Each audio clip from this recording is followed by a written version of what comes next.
Madame, Monsieur, bonjour et soyez les bienvenus.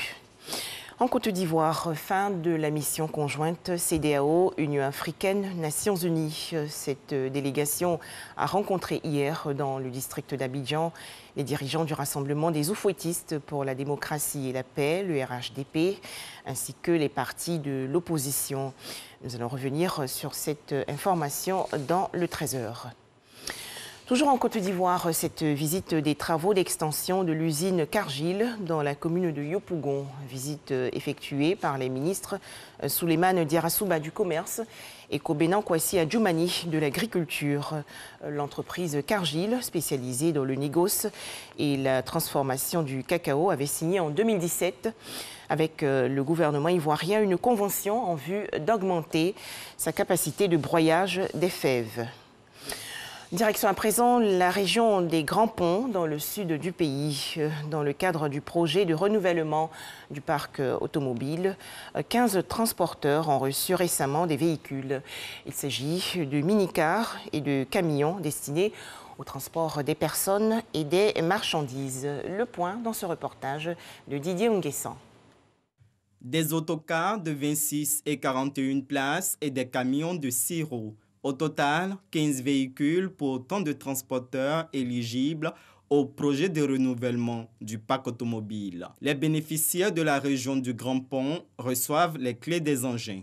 Je voudrais dire merci ici solennellement au nom des récipiendaires de tous ces véhicules et vous dire que nous nous engageons à tenir nos engagements vis-à-vis du gouvernement. Pour être éligible, il faut être ivoirien, se constituer en entreprise et s'engager à respecter le cahier des charges, notamment les consignes de maintenance technique et le remboursement des traites. Il s'agit de vous demander de bien vouloir vous conformer aux exigences inscrites dans les contrats.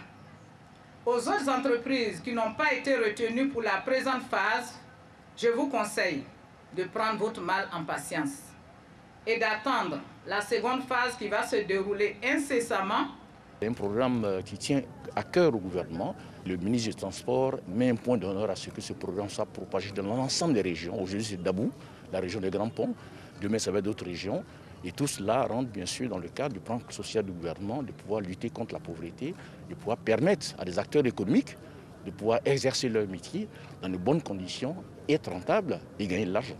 La première phase du projet de renouvellement du parc automobile porte sur 832 véhicules.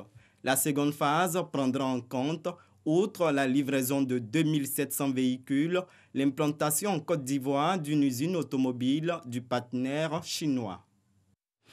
À présent, l'actualité hors de chez nous. La communauté économique des États de l'Afrique de l'Ouest, la CEDEAO, a levé hier les sanctions qui pesaient sur le Mali. Décision prise au lendemain de la nomination d'un gouvernement de transition.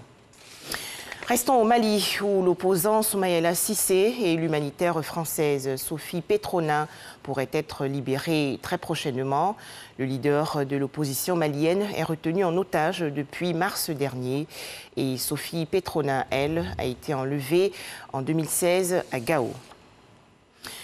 En image, toujours ce drame en France en raison de la tempête Alex. Au moins 4 morts dans le pays après les fortes crues dans la région sud-est.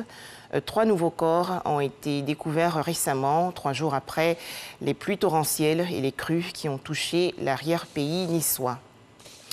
Enfin, nouveau record de chaleur battu. Selon le service européen Copernicus sur le changement climatique, ce mois de septembre 2020 a été le plus chaud jamais enregistré sur la planète tout entière.